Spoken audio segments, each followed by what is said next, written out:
Hello from Mashpee High School, located in beautiful Mashpee, Massachusetts. My name is Lynn, and I will be reading today's Provincetown banner as part of the Audible Local Ledger's High School Community Service Program.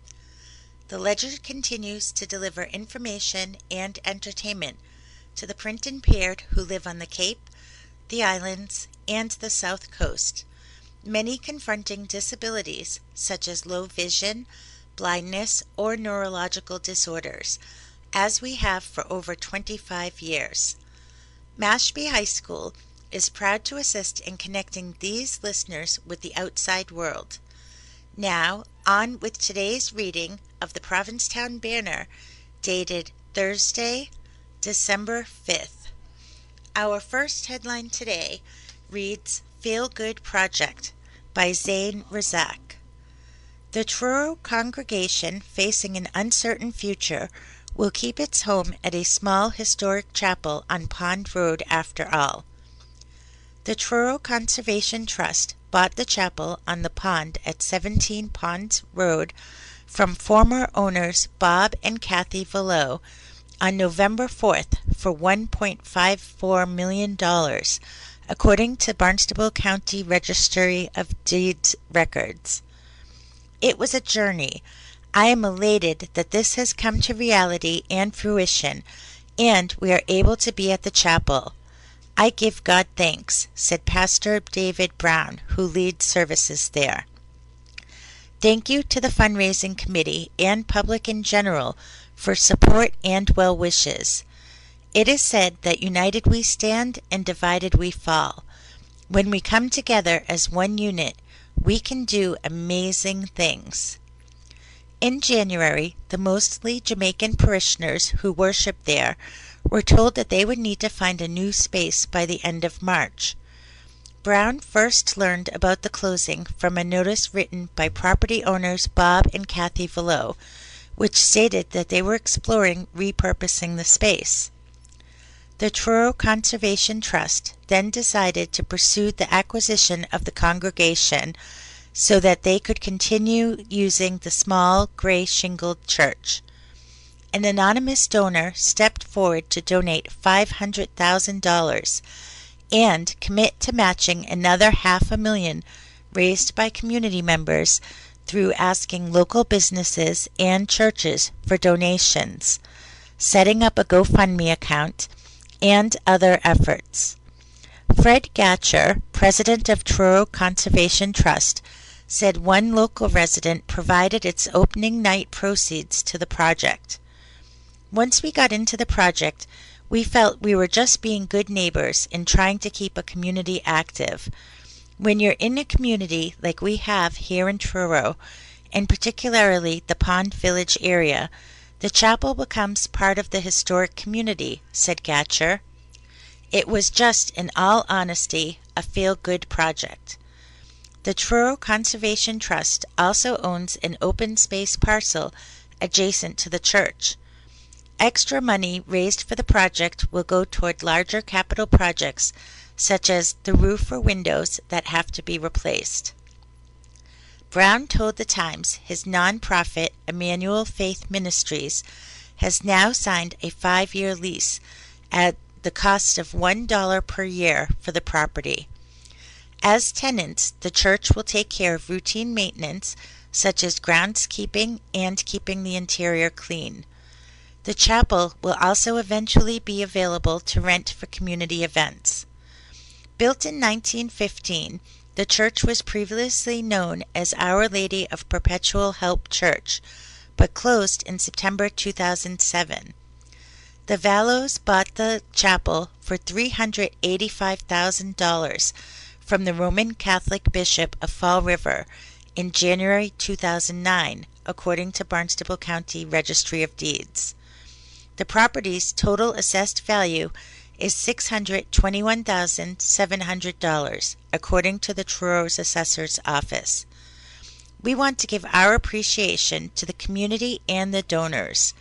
We appreciate you a lot now that we have a home of our own, said Brown.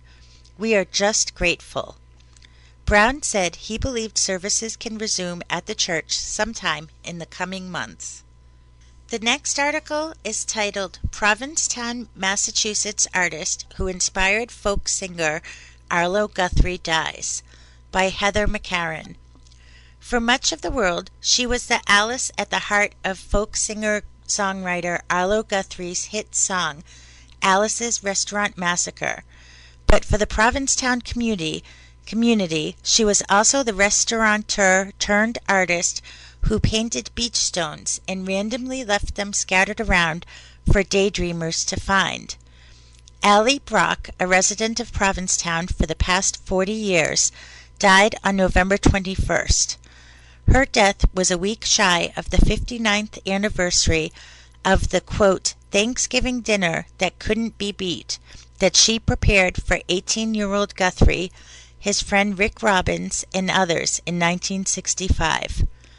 The dinner is mentioned in the nearly 20-minute-long anti-Vietnam song that's featured in Guthrie's 1967 debut album of the same name. Alice Brock, the Alice, has passed away at 83, Guthrie wrote in a November 23rd post to his Facebook page, noting that while the death of his lifelong friend wasn't unexpected, it is still pretty challenging. Brock died at the Lily House Hospice in Wellfleet, Massachusetts, according to her obituary. Provincetown Art Association and museum archivist James Zimmerman remembered that Brock made sure Guthrie included a stop at Provincetown's Town Hall during his tours. Her presence will be missed, but her legacy as a Provincetown artist is strong, the museum community shared in an email. Objects have personalities. Brock's quirky personality is written large on her own webpage, www.alicebrockstudio.com, where she wrote, In my mind, objects have personalities, shapes, and colors can convey emotion, and every carrot has a story.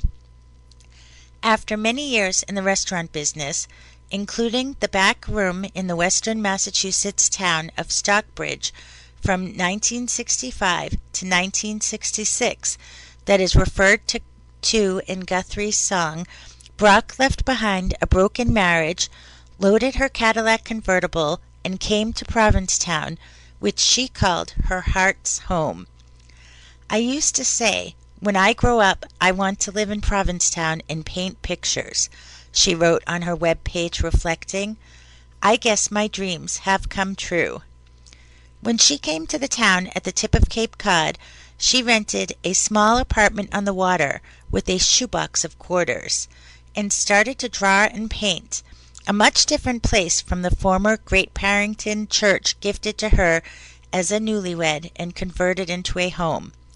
Now the home of the Interfaith Guthrie Center at the Old Trinity Church, that's also mentioned in Guthrie's song as, quote, the church nearby the restaurant where Brock lived. In Provincetown, Brock wrote that she was, quote, in heaven as she worked in some Provincetown restaurants and did some catering, but mostly walked the beaches picking up stones and daydreamings, drawing and painting. Described as a whimsical spirit, she loved painting the beach stones and returning some to the beach, imagining somebody walking along the seashore, just daydreaming and looking at stones, and there a stone is looking back. In Provincetown, she found so many stones in so much time that pretty soon she was putting her stones all over the place. I put them on the shelves in supermarkets and in sugar bowls. I would leave them along the bike trails, drop them into coat pockets, and put them on fence posts, she wrote. Brock's palm-sized works of art, through the efforts of friends, have been deposited in many places around the world, from the Metropolitan Museum of Art in New York City to the Louvre in Paris, to nearly the top of Mount Everest, the peak of Mount McKinley, the floor of the Grand Canyon, and beaches from Cape Cod to Alaska, New Zealand to Venezuela. A few nasty words to Obie. In Guthrie's song, it's Brock who went to the jailhouse in Stockbridge, and, with a few nasty words to Obie, Police Chief William Obenheim bailed Guthrie and his friend Robbins out of jail after they were arrested for dumping litter over a steep hillside on Thanksgiving Day, 1965. The song relates the whole tale, which began when the teens decided to do Brock a favor by hauling away garbage, including a divan that had accumulated at their church home, and found the dump was closed for the holiday. The song goes on to reveal how the arrest later got Guthrie out of being sent to fight in the Vietnam War, because he, quote, may not be moral enough to join the army. The song's title, Alice's Restaurant Massacre, uses colloquialism originating from the Ozarks that means a sequence of events so absurd, complicated, and uncommon as to be unbelievable. In other words, a fiasco, according to the Word Sense Dictionary. Guthrie's song was adapted into a comedy movie, Alice's Restaurant, directed by Arthur Penn and released in 1969. Help for housing bills. In Provincetown, Brock captured the hearts of the community. In 2020, when Brock was struggling to cover the cost of her rent, utilities, medical, and other bills because of failing health, a GoFundMe fundraiser was created to help her. It ended up bringing in nearly $180,000 from more than 4,500 donors. Brock was humbled by the outpouring, writing on the fundraiser page, I have always been on the other end of the giving, so this is a bit difficult for me. Brock also left an impression on the local art community. We are so sorry to hear about the loss of Alice Brock, a Provincetown artist and gallerist whose painted rocks in particular became an iconic emblem for the marriage of art and nature on the Outer Cape, said Annie Longley, Chief Communications Officer at the Provincetown Art Association and Museum. Brock volunteered for Pam in the early 90s, running the bookstore, collaborating with her father, a printer, and creating exhibition posters for the museum, and contributed to an annual craft fair once held at the museum. Brock maintained her signature spirit throughout her final days. On her webpage, she commented, Unfortunately, due to failing health, I have acquired a tremor in my hands, which makes it hard to write, much less draw and paint. This she found very frustrating, but not defeating as she concluded, I may have to change my style to abstract. The next article is called Cape Cod Healthcare, Part of a Study on Early Detection of Lung Cancer by Zane Razik. Lung cancer is the leading cause of cancer death worldwide, according to the World Health Organization.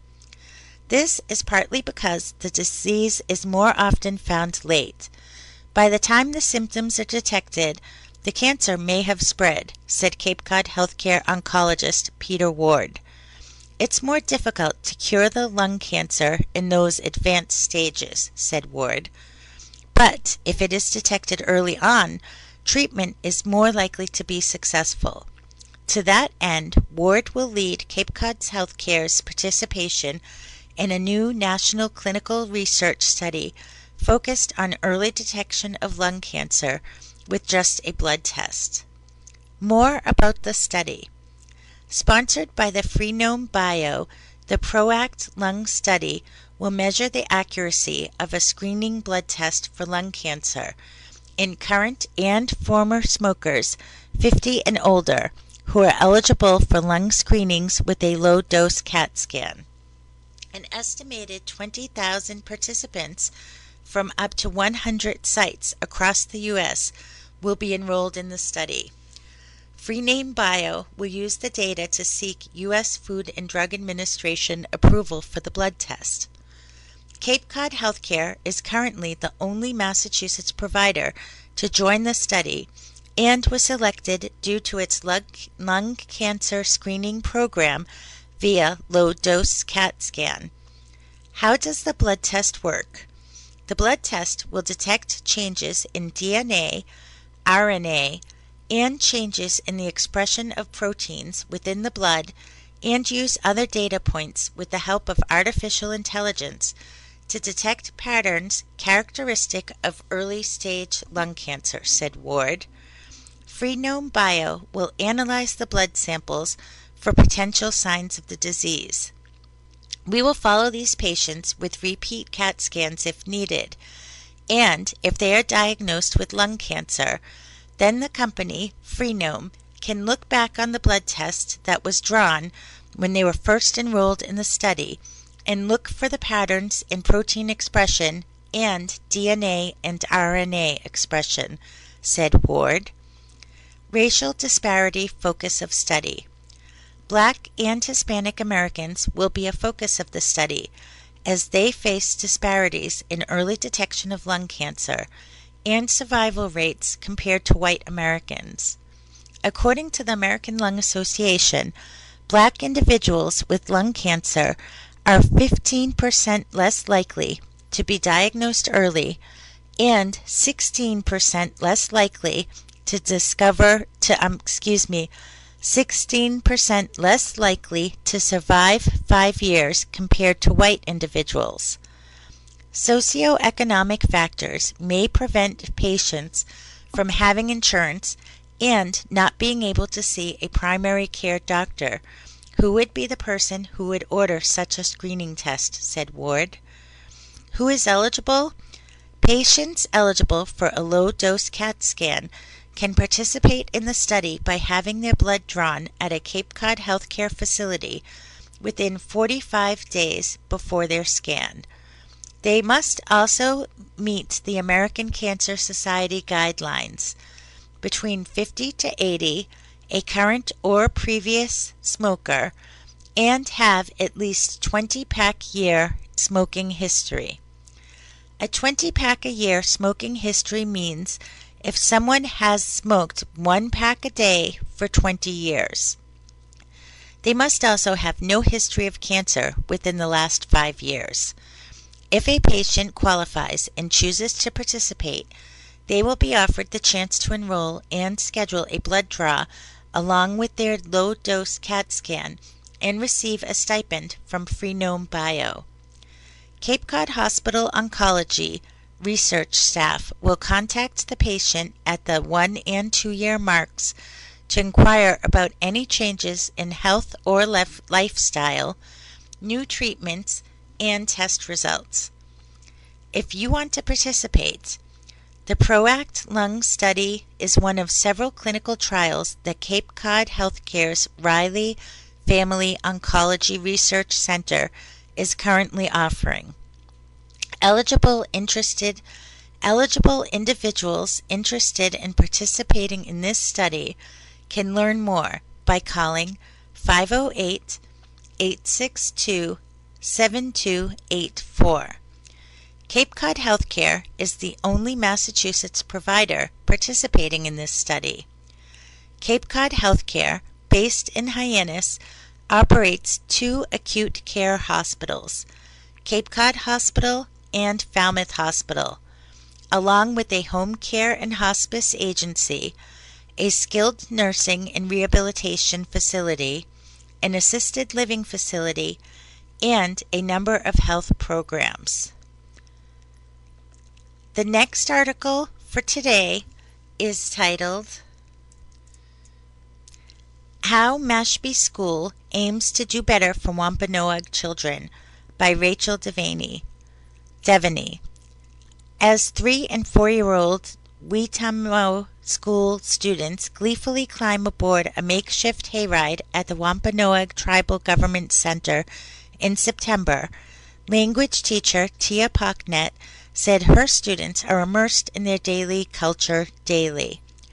When we talk about the future and doing things for the next generation, this is the work, said Pocknet, who is a Mashpee Wampanoag tribal member. These children are learning that they are family. They take care of each other.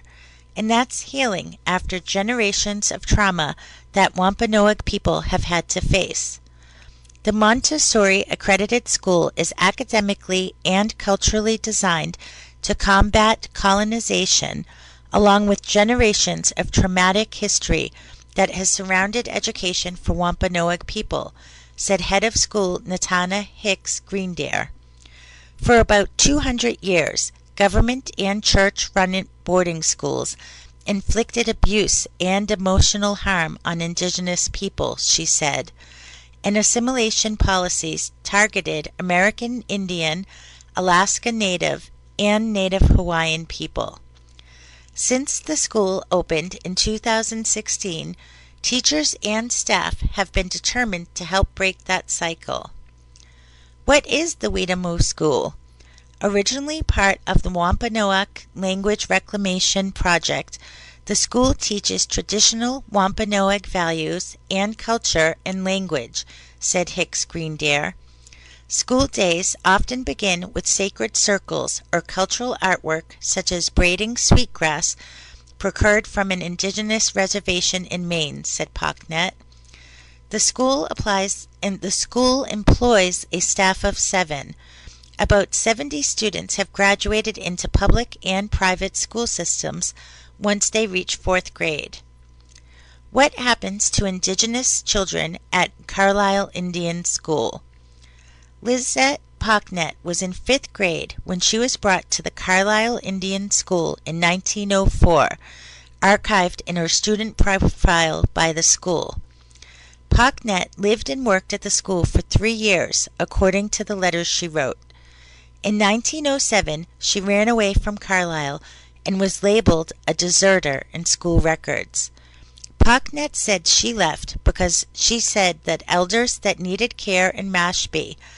In her own Old World handwriting, Pocknet describes days of cranberrying, fishing, and working in Mashpee crop fields. In a letter to the school, the teenager pleaded with school officials to send her wages that she had worked for while there. Under the authority of the U.S. federal government, Carlisle was the first federally funded off-reservation Indian boarding school, according to its website.